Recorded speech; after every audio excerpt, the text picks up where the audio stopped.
السلام علیکم دوست۔ پچھلے کچھ دنوں میں ترکی اور سیریا میں کچھ ایسا ہوا جو بہت ہی دردناک ہے۔ شدید زلزلوں کی وجہ سے ہزاروں کی تعداد میں لوگوں کو اپنی جان سے ہاتھ دھونا پڑا۔ اونچی اونچی فلک بوس عمارتیں ریت کے تودوں اور مٹی سے بنائے ہوئے گھروں کی طرح بکھر گئیں۔ نہ جانے کتنے ہی لوگوں نے ان عمارتوں کے نیچے دب کر اپنا دم توڑا۔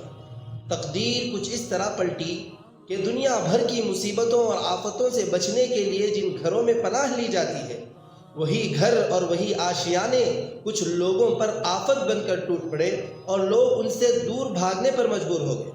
کہیں انسانیت اور محبت کی ایسی جیتی جاگتی تصویر سامنے آئی کہ عمارت کے ملبے میں دبی ایک معصوم سی بچی، جس کے اندر خود اتنی طاقت نہیں تھی کہ اس سے باہر نکل کر اپنی جان بچا سکے، لیکن انسانیت اور محبت کا جذبہ اتنا تھا کہ ایسی نازک حالت میں بھی وہ بچی اپنے چھوٹے بھائی کی حفاظت کرتی نظر آئی۔ وہ منظر کتنا روح کو جھنجھوڑنے والا تھا، جہاں ایک آدمی ٹوٹتی ہوئی عمارت میں پھنسا ہوا تھا اور دوسرا شخص اس کو مالک حقیقی کی یاد دلاتے ہوئے کلمے کی تلقین کر رہا تھا۔ لیکن دوستو، ان سب دل خراش مناظر کے بیچ ایک ایسا ایمان کو تازہ کرنے والا منظر ایک اللہ کی بندی نے پیش کیا کہ زلزلے نے اس کے گھر کو تو تباہ کر دیا، مگر اس کے ایمان کو متزلزل نہ کر سکا اور اس کے چہرے سے حجاب نہ ہٹا سکا۔ دوستو، دنیا کی تکلیفیں آتی جاتی رہتی ہیں اور اللہ تعالیٰ کی طرف سے آزمائش ہے۔ جو ان پر صبر کرتا ہے اور ایمان پر استقامت کے ساتھ جمع رہتا ہے، وہی کامیاب ہے۔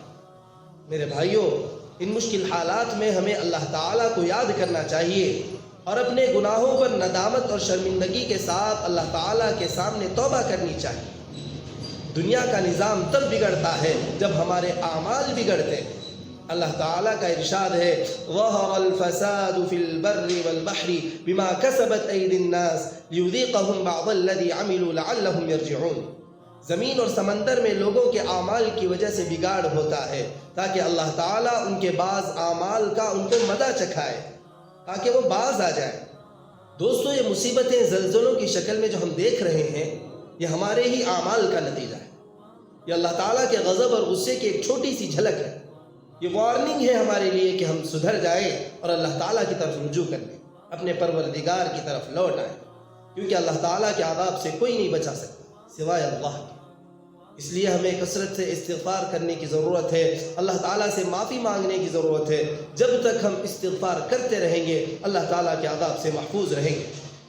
قرآن کریم میں رب کائنات کا ارشاد ہے، وَمَا كَانَ اللَّهُ مُعَذِّبَهُمْ وَهُمْ يَسْتَغْفِرُونَ۔ اللہ تعالیٰ لوگوں کو اس وقت تک عذاب نہیں دیتا جب تک وہ استغفار کرتے ہیں۔ تو ہم سب اللہ تعالیٰ سے مغفرت طلب کرتے ہیں۔ استغفر اللہ العظیم الذی لا الہ الا هو الحی القیوم واتوب الیہ عدد خلقہ ورضا نفسہ وزنۃ عرشہ ومداد کلماتہ۔ میں اس عظیم اللہ سے مغفرت طلب کرتا ہوں جس کے سوا کوئی معبود نہیں، جو زندہ ہے اور ہمیشہ قائم رہنے والا ہے، اور میں اس سے توبہ کرتا ہوں اس کی مخلوق کی تعداد کے برابر، اس کی خوشنودی کے بقدر، اس کے عرش کے وزن کے برابر اور اس کے کلمات کی روشنائی کے برابر۔ اس دعا کو خود بھی کثرت سے پڑھیے اور اپنے دوست احباب رشتہ داروں کو یہ ویڈیو شیئر کیجیے اور یہ استغفار بتلائیے، تاکہ ہم سب مل کر اللہ تعالیٰ کو راضی کر لیں۔ اللہ تعالیٰ ہم سب کے گناہوں کو معاف فرمائے اور ہم سب کو اپنی رضا اور خوشنودی نصیب فرمائے، آمین۔ السلام علیکم ورحمۃ اللہ وبرکاتہ۔